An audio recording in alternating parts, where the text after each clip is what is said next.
امثال baby میں شام کو آ جاؤں گا، ابھی چلتا ہوں، نوید کہتا ہوا دوبارہ گاڑی میں بیٹھ گیا۔ میں آج یہاں ہی رکوں گی، آپ کل آئیے گا، امثال کہتی ہوئی ماسٹر جی ساتھ اندر جانے لگی۔ مگر یوشے سائی نے تو نوید نے ابھی اتنا ہی کہا تھا کہ امثال نے زور سے گیٹ کا دروازہ بند کیا۔ کیا حویلی میں آگے ہی پاگلوں کی کمی تھی جو اسے بھی اٹھا لائے؟ نوید کہتا ہوا گاڑی اسٹارٹ کرنے لگا۔ ابا یہ سب کیا ہے؟ ایک ہفتے کے اندر اندر امثال کے گھر کا نقشہ بالکل بدل گیا تھا۔ سادے فرشوں کی جگہ ٹائلیں لگی تھی، کمرے بھی لکڑی کے کام سے آراستہ تھے۔ خوبصورت کچن جگمگا رہا تھا۔ گھر میں ہر طرح کی جدید machinery, washing machine, T V, fridge, room cooler موجود تھی۔ بیٹا یہ سب اللہ کے بعد یوشے سائیں کی مہربانی ہے، انہوں نے ہی یہ سب کیا ہے۔ بلکہ نہ صرف یہ سب، انہوں نے تو تمہاری دونوں بہنوں اور بھائی کا علاج بھی شروع کرا دیا ہے۔ ماسٹر جی خوشی ہی خوشی سب بتا رہے تھے، جبکہ امثال کو اپنے رویے پر دکھ ہونے لگا۔ وہ اپنا وعدہ پورا کر رہا ہے، جبکہ میں اس کے بڑوں سے مسلسل بدتمیزی کر رہی ہوں۔ کیا میں اس کے لیے ذرا سی ڈانٹ برداشت نہیں کر سکتی؟ کیا ہوا بیٹا؟ تم کیوں اداس ہو گئی ہو؟ کیا یوشے سائی تمہارے ساتھ اچھے سے پیش نہیں آتے؟ کوئی مسئلہ ہے؟ مجھے یوشے سائی سے زیادہ بڑی سرکار کی فکر رہتی ہے۔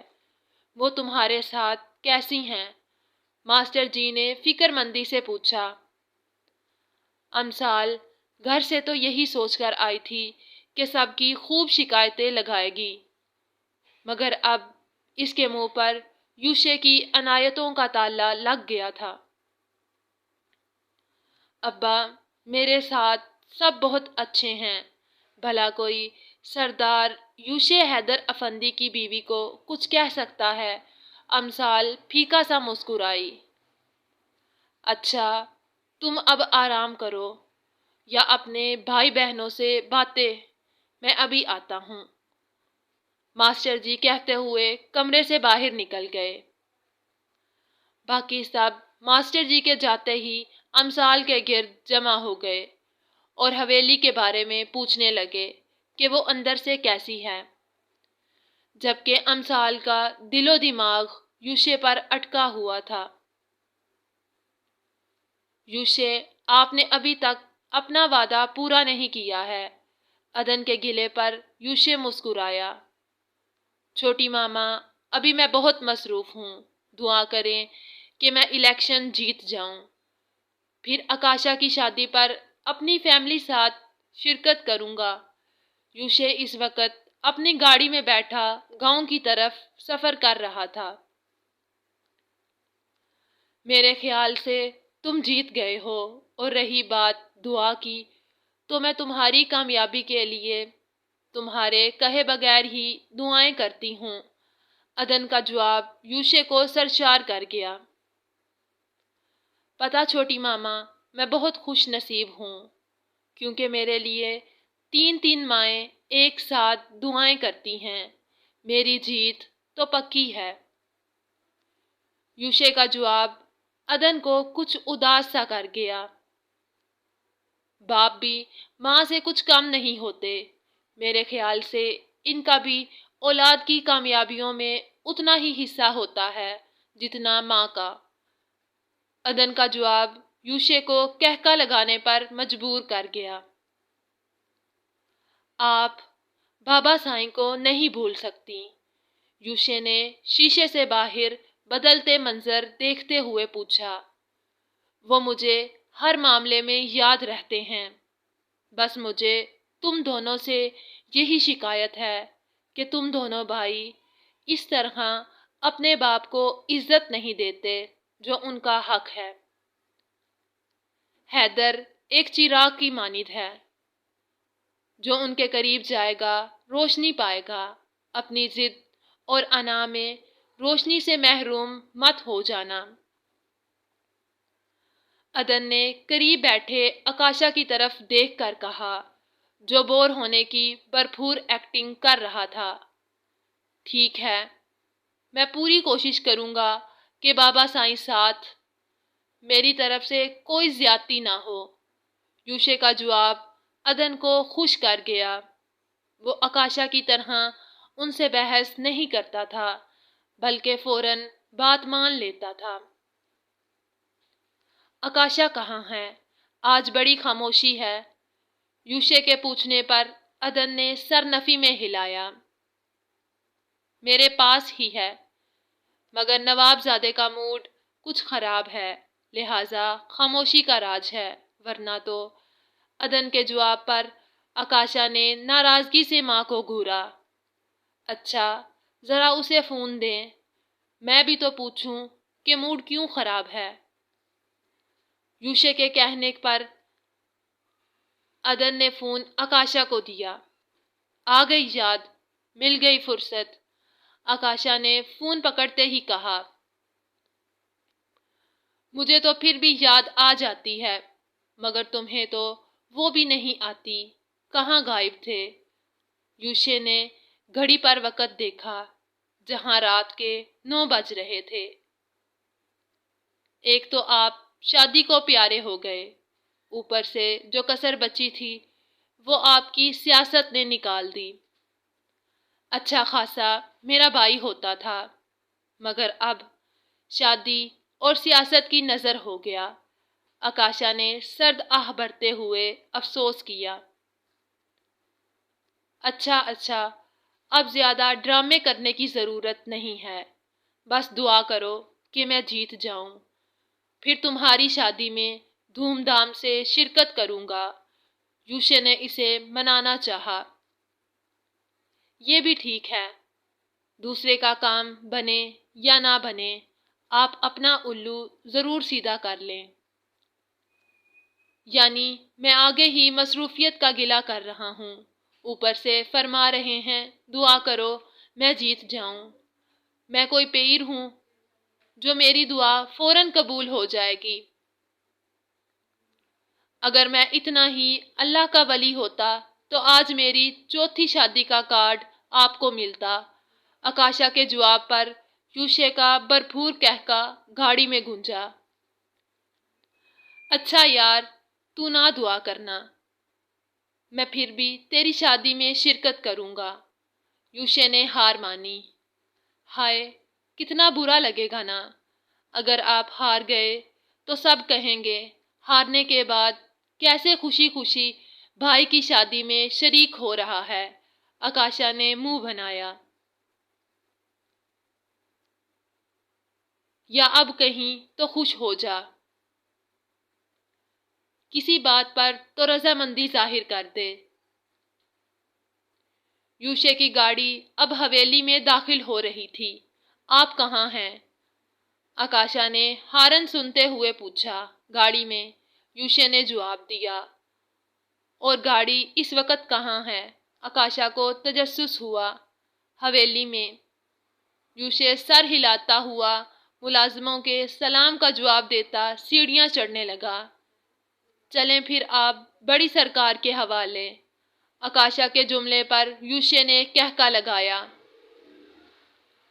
فی الحال تو میں اپنی بیگم پاس جا رہا ہوں، یوشے نے جواب دیتے ہوئے کال بند کی اور اپنے کمرے کا دروازہ آہستہ کھولا تاکہ امسال کی نیند خراب نہ ہو۔ مگر خالی بستر اس کا منہ چڑھا رہا تھا۔ یوشے نے ایک دفعہ پورا کمرہ اور ٹیرس چھان مارا، مگر امسال ہوتی تو ملتی نہ۔ نوید! یوشے نے تقریباً چیختے ہوئے موبائل پر نوید کا نمبر ڈائل کیا۔ جب میں نے تمہیں کہا تھا کہ اسے شام تک واپس لے آنا تو تم گئے کیوں نہیں؟ یوشے نے کال اٹینڈ ہوتے ہی تیز لہجے میں پوچھا۔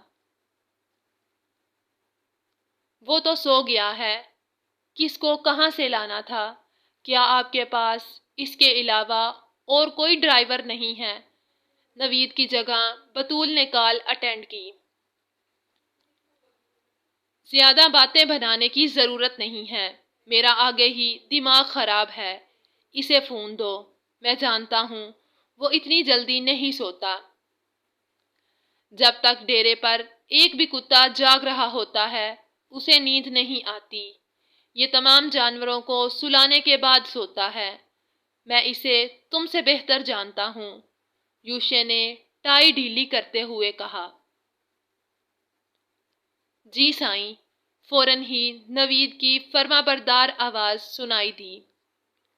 اگر آئندہ تمہارا فون بطول نے اٹھایا تو تم خود بھی اس دنیا سے اٹھ جاؤ گے، سمجھے؟ یوشے کی دھاڑ فون سے باہر بطول نے بھی آسانی سے سنی۔ سائیں، میں واش روم میں تھا، نوید نے صفائی دی۔ یہ کون سا وقت ہے واش روم جانے کا؟ یوشے کے پوچھنے پر نوید نے حیرت سے گھڑی کو دیکھا۔ بی بی کو کیوں نہیں لائے؟ یوشے اصل بات پر آیا، کیونکہ اسے احساس ہو گیا تھا کہ وہ فضول سوال کر گیا ہے۔ سائیں، بی بی نے منع کیا تھا۔ نوید کبھی بطول کو دیکھتا اور کبھی فون پر توجہ دیتا۔ تم کس کے نوکر ہو؟ یوشے کے پوچھنے پر نوید کا گلا خشک ہو گیا۔ سائیں، آپ کا ہوں۔ نوید کی آواز اب بہت آہستہ تھی۔ تو پھر کس کا حکم ماننا چاہیے تھا؟ یوشے نے ایک ایک لفظ چباتے ہوئے ادا کیا۔ سائیں، میں سزا کے لیے تیار ہوں۔ نوید نے ہتھیار ڈالے۔ کل تم سارا دن بھینسوں کا چارہ کھاؤ گے، یوشے کہتا ہوا فون بند کرنے لگا۔ آگے کون سا کھانا کھا رہا ہوں؟ اچھا ہوتا اگر ایک باورچی بھی اتنے ڈھیر سارے سامان کے ساتھ دے دیتے۔ نوید کے خیال میں کال کٹ گئی تھی۔ اس بات کا جواب میں تمہیں صبح دوں گا، ابھی ذرا جلدی میں ہوں۔ یوشے کی آواز پر نوید نے چونک کر فون کو دیکھا۔ عدن اور حیدر افندی اس وقت زبیر صاحب کے گھر بیٹھے ہوئے تھے۔ تو پھر یہ تاریخ ٹھیک ہے؟ حیدر افندی نے دوبارہ کیلنڈر دیکھتے ہوئے زبیر صاحب سے پوچھا۔ جی، میرے خیال میں یہ بالکل ٹھیک رہے گی، زبیر صاحب نے ہارون کی طرف دیکھتے ہوئے حمایت کی۔ ویسے تو مجھے یقین ہے کہ آپ لوگ میری ماہم کا بہت خیال رکھیں گے، مگر پھر بھی وہ ایک یتیم بچی ہے، اگر اس سے کوئی غلطی ہو جائے تو معاف کر دیجیے گا۔ زبیر صاحب نے حیدر افندی کے آگے ہاتھ جوڑتے ہوئے نم آواز میں کہا۔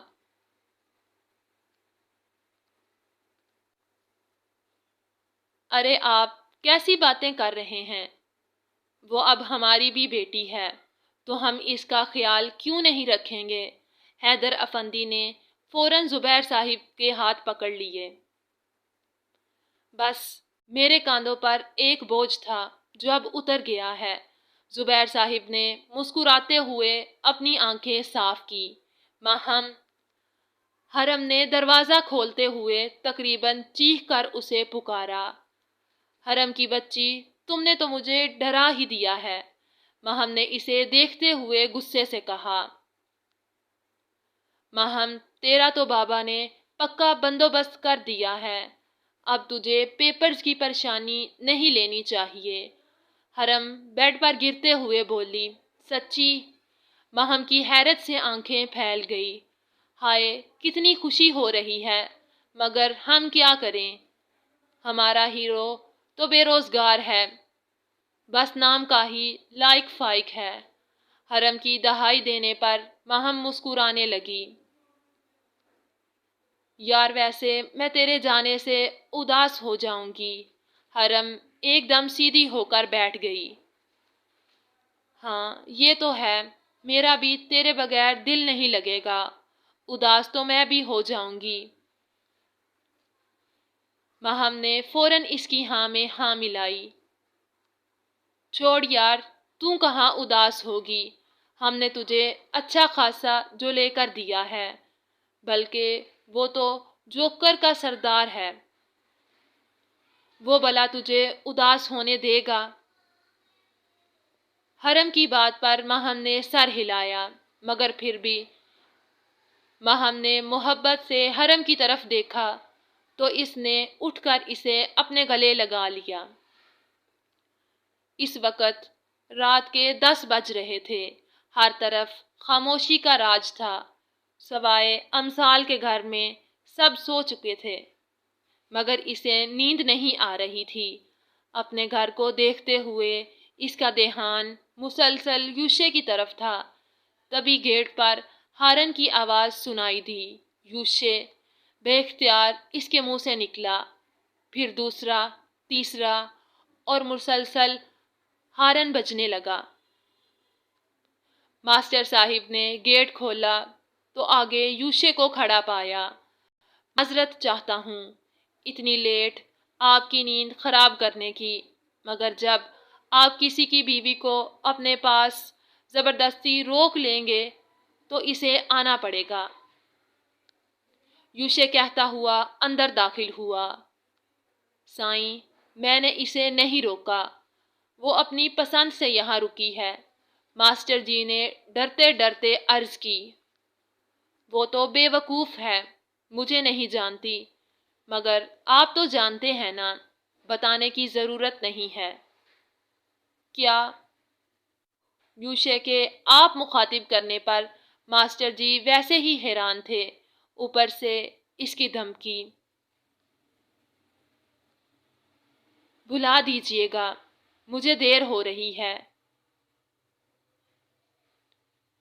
یوشے کے کہنے پر ماسٹر جی فوراً امثال کے کمرے میں داخل ہوئے۔ بیٹی، آپ کو اگر یوشے سائیں نے رکنے سے منع کیا تھا تو آپ کو چلے جانا چاہیے تھا۔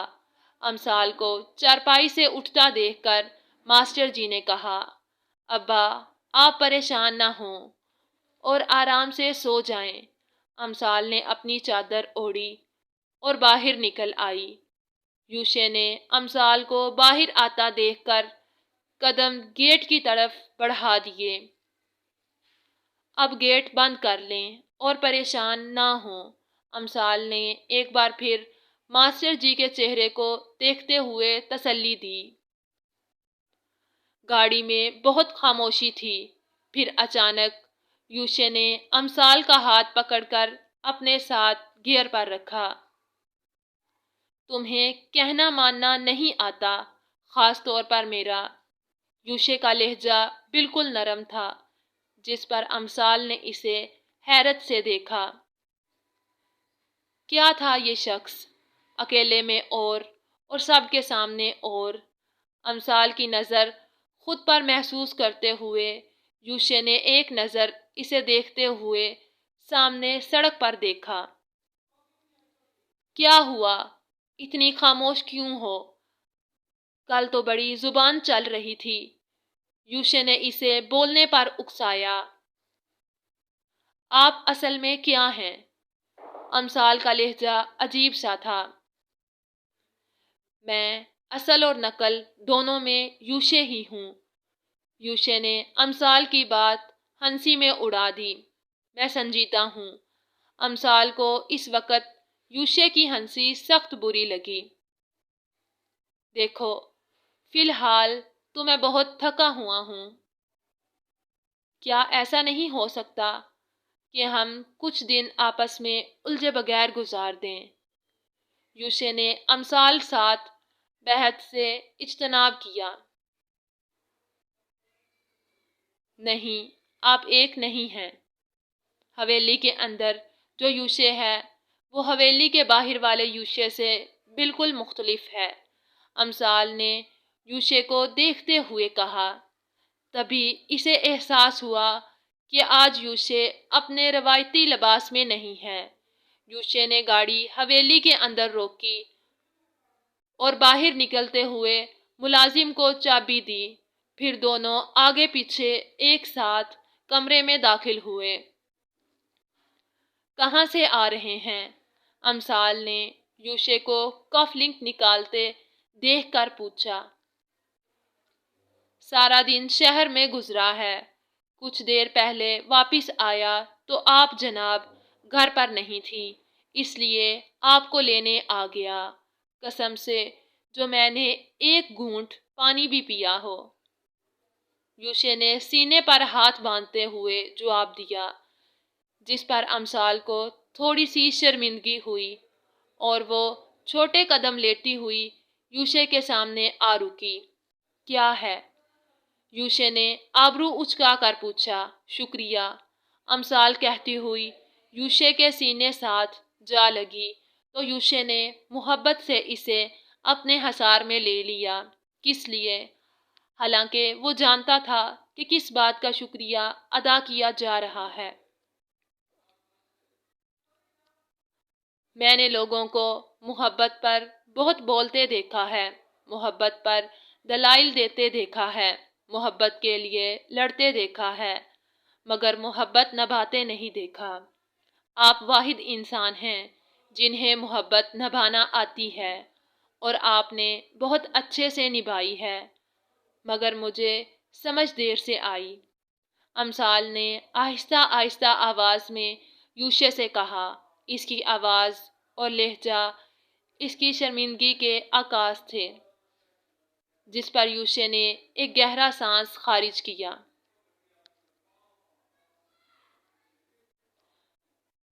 تم بھی مجھے معاف کر دو، بے شک میری طرف سے بھی بہت کوتاہی ہوئی ہے، مگر میں آئندہ خیال رکھوں گا۔